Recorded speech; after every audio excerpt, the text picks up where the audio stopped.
Canlar, arkadaşlar herkese merhabalar.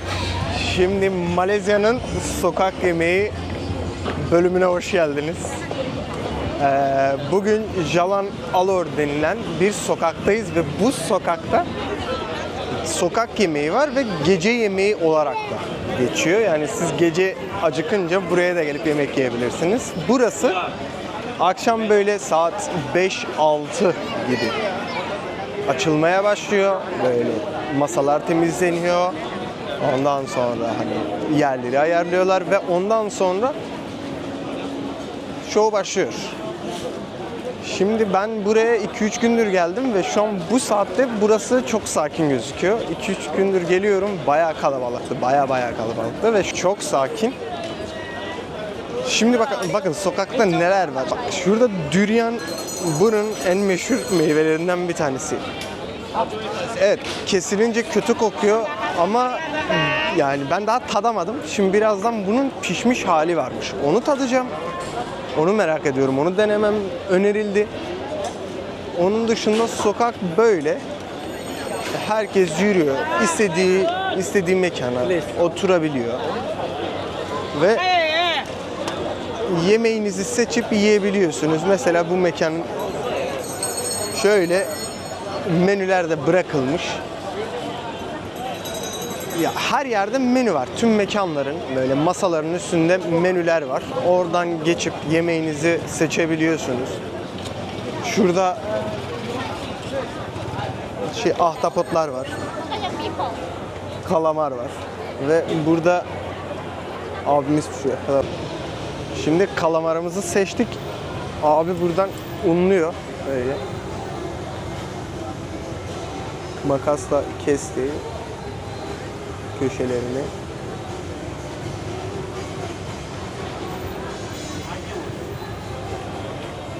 Ahtapot güzeldi, eğlenceliydi ama öyle biraz hissiyatı da veriyordu. Lastik dediğimiz hissiyat var. Yerken bayağı sakız çiğniyormuşum gibi hissettim yani. Tadı güzel miydi? Güzeldi. Bakalım. Yağın kızarmasını bekliyoruz. Şimdi geldi ürünümüz. Ben şöyle göstereyim.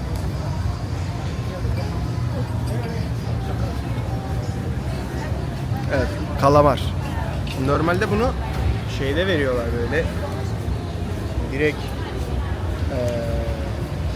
çubukta veriyorlar ama burası şey yapıyor, böyle bölerek getiriyor ve yemeniz daha kolay en azından. Bakalım biz sade tadına bakmak istiyorum.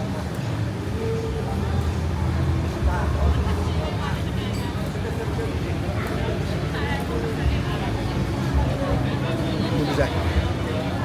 Bu cidden bence ahtapottan var yani. Şimdi burada anlam veremediğim bir sos var. Ya çok acı ama nasıl bir acı, böyle içerisinde bir badem acısı olur ya, badem acısı. Onun da aroması var. Yani çok ilginç. Acaba neyden yapıyor?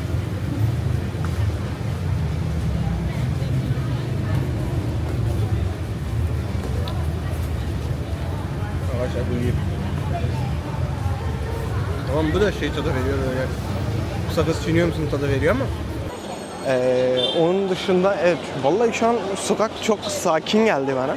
Yani ben bu kadar beklemiyordum. Biraz daha kalabalık olur diye düşünüyordum. Ve mekanlar neredeyse kapatmış. Hani ben açık olur diye düşünüyordum ama değilmiş. Daha iyi, en azından hani çekim yapma biraz daha rahat olacak benim için.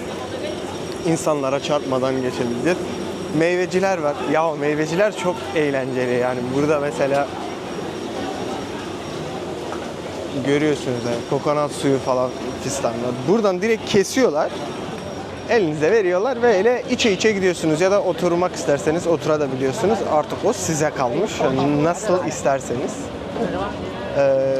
Ya burada çok ciddi anlamda ilginç şeyler de var. Ben mesela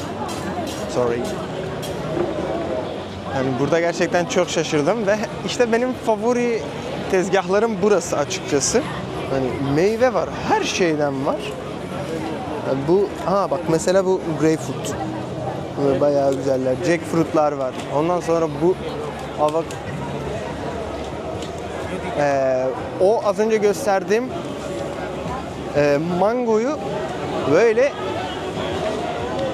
sosluyorlar. Pul biberli bir sosla şey yapıyorlar ve veriyorlar. Yani yiyorsunuz. Acılı, tatlı böyle mayhoş. Çok ilginç bir tadı var açıkçası. Harbiden ilginç. Onun dışında yani bu sokakta her şeyi bulabiliyorsunuz hani. Hediyelik eşyadan tutun, yemek olur. Sadece atıştırmalık da değil, ya atıştırmalık da bulabiliyorsunuz hani. Sadece gelin buraya bir şeyler atıştırın ve çıkın. Hani kan şekeriniz düştü, gelin meyvenizi yiyin, bir şeylerinizi için ve çıkın yani. Fiyatlarda uygun yer bulursanız gerçekten güzel şeylere karnınız doyabiliyor. Hani bu konuda burası çok avantajlı. Ki bence çoğu insan da gelip burada yemeği yiyor. Ve çok güzel de bir etkileşim açıkçası. Onun dışında yani burada Çin yemeğidir, Tay mutfağıdır, Japon mutfağı bulabiliyorsunuz. Hani burada her şeyi bulmak mümkün açıkçası. Ve burada insanlarla da iletişime geçebiliyorsunuz. Şey yapabiliyorsunuz, hiç şey ben konuşmazsam hani şey oldu yok hani buradakiler elbet bir şekilde konuşuyorlar yani size yardımcı oluyorlar. Mesela böyle büyük mekanlar var. Bir de bu büyük mekanların içerisinde deniz ürünleri de var. Gidiyorsunuz akvaryumdan seçiyorsunuz, yiyorsunuz. Yani artık o size kalmış. Yani çok ilginç şeyler de var. Şimdi birazdan bir restorana girebilirsem göstereceğim. Şuradaki restorana aslında şuradaki restorana girebilirsem güzel olur. Bak mesela bahsettiğim akvaryumları gösterme konusunda şunlara bir çekebilir miyim bilmiyorum. Şey olursa uyarırlar zaten. Şimdi mesela burada şeyler var. Balıklar var. İstiridyeler var, midyeler var. Böyle midyeler var. Mesela burada yengeçler var. Yani mesela yengeçlerin elleri kolları bağlı. Bu biraz üzücü açıkçası. Mesela burada çok ilginç balıklar var. Yani ciddi anlamda ilginç balıklar var. Burada daha büyük balıklar var. Burada çok farklı bir arkadaş var. Bayağı büyük. Ve burada istiridyeler de var. İstiridyeleri birkaç gün önce çok ilginç bir yerde bir pişirilme stili gördüm. Eğer bulabilirsem onu da çekeceğim. Böyle üzerine kaşar veya peynir tarzı bir şey atıyorlar ve bunu ızgarada pişiriyorlar. Yani ben normalde istiridyenin hani üzerine limon sıkılıp direkt tüketildiğini biliyorum. Ama bu öyle değildi. Ha bak mesela burada da bir şey var. Mesela burada size bir tabak veriyorlar. Bu tabağı alıyorsunuz. Burada istediğiniz şeyleri seçebiliyorsunuz. Yani burada mısırına kadar var ve burada artık ürünler başlıyor. Yani burada deniz ürünleri var. Yani benim bilmediğim bir sürü ilginç deniz ürünü var. Ve burada da işte mesela saplarında şöyle göstereyim. Bak mesela şöyle sapları farklı renkli. Bak mesela şurada kırmızı da var, siyah da var. Şimdi bunun sebebi de şu. Bunu alıyorsunuz, geliyorsunuz buraya ve burada fiyatlar var. Bu sapların fiyatlarına göre fiyatlar belirleniyor. Ve siz ona göre tabağınızı dolduruyorsunuz, pişiriyorlar, sizin masanıza getiriyorlar. Ve bu artık ne kadar tutarsa siz o tutarı ödüyorsunuz. Birkaç gün önce gittiğim bir yerde de aynı şey vardı. Seyyar bir yerde. Yani ilginç. Yani bizde de vardır ama hani bizde böyle şey değil açıkçası. Hani bizde böyle ben toplu bir sokak yemeği olduğu yeri bilmiyorum açıkçası. Olabilir ama ben hiç denk gelmedim açıkçası. O yüzden şu an buranın hissiyatı biraz garip geliyor.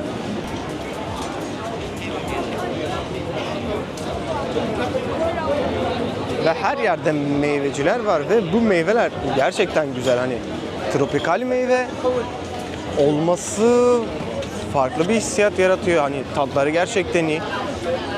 Ve burada hani illa şey olmanıza gerek yok. Tek bir meyve de alabiliyorsunuz. Genellikle 1 ringgite satıyorlar. Hani bu meyvenin büyüklüğünden büyüklüğüne göre değişiyor.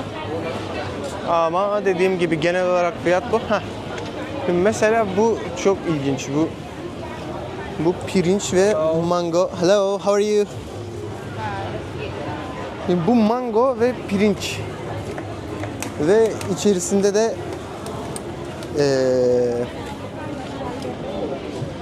kokonat sütü var. Yani Hindistan cevizi sütü var. Bunu alıyorsunuz. Bu da tatlı niyetine yeniliyor. Ve burada düryan dondurması var. Yani düryan neden bu kadar ünlü hiçbir fikrim yok. Ve fiyatı çok pahalı. Yani mesela kilo başına burada mesela bak şurada diyor ki krallar var. Musing King var. Mesela şimdi bunu çok sevip çok yiyen insan da var burada yani. Yani kokusuna oranla düşününce insan şaşırmıyor değil açıkçası. Ben çok şaşırıyorum. Ya bilmiyorum işte ya tabii ki de kültür mevzusu. Hani bunu şey yapamazsın, eleştiremezsin. Ama dediğim gibi hani bizde olmayınca bu çok farklı geliyor. Burada da işte sokak aslında burada bitiyor. Onun dışında işte yolu takip ederek daha farklı mekanlar bulabiliyorsunuz. Şimdi bir tane mekan var. Ben orayı Çin usulü burada Çin usulü hamur işleri var. Yani eğer denk gelebilirsem onu da yapacağım. Çünkü gündüz vakti görmüştüm açıkçası. Şimdi oraya gideyim. Bir bakayım ustalar en son cam mekanda bir şeyler böyle sallıyorlardı. Yani sallayınca insana hoşuna gidiyor böyle şey oluyor.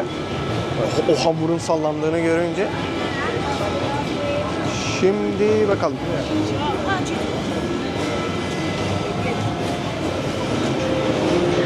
Yani mesela burada hani aman yok ben bu kültürden bir şey yiyemem. Hani bana çok şey gelir. Ağır gelir, hani çekiniyorum derseniz burada hamburgerciler var mesela. Burada hamburgerciler var ve burada her şey hani yenilebilecek düzeyde diye düşünüyorum ben. Okay. Yani burada her şey dediğim gibi evet bazen baharatlar falan biraz ağır geliyor olabilir ve bak mesela burada dönerciler var. Şavarma diye geçiyor. Hani en kötü gelirsiniz buradan yemek yersiniz ama dediğim gibi hani bana sorarsanız ben bunları öneriyor muyum? Yani önermiyorum. Çünkü sen bunu Türkiye'de de bulabilirsin. Gerek şimdi bahsettiğim Çin usulü şeyler burası. Mesela bu abimiz burada yapıyor. Şurada da yapan var.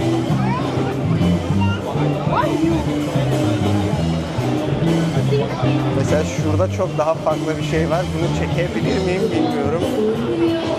Excuse me, can I take a video? Thank you. Mesela burada ilginç şeyler var. Evet. Bu hamur suyu galiba. Soğan, kıyma diye düşünüyorum. Ve böyle gül şeklinde sarıyorlar. Dayım bir sarsın da bir izleyelim bakalım. Ve buradan da satın alabiliyorsunuz. Yani o yüzden hızlı bir şekilde al götür tarzı. Soğanla geldi. Oh. Ve arkada kızartıyorlar böyle. Arkada da şöyle kızartıyorlar. Vallahi ilginç. Yani bu aslında denenebilir, tadılabilir yani. Ve burası da Bukit Bintang meydanının biraz daha ilerisi oluyor ve sokak böyle canlı yani. canlı olması da bence çok iyi yani. En azından kalabalık. Hani buraya tek gelirseniz, mesela diyelim ki buraya tek geldiniz, çekinmeden yürüyebilirsiniz. Hani. En azından hani insanlar var. Ha, bunun da getirdiği bir şey var ama biraz da insan kendini rahatta hissediyor. O yüzden hani burası eğlenceli. Güzel yermiş, ben beğendim açıkçası. Şimdi burada mi tarık denilen bir yemek var. Hani bilmiyorum ne olduğunu ama mesela bak burada da dayım şey yapıyor. Böyle hamurla uğraşıyor.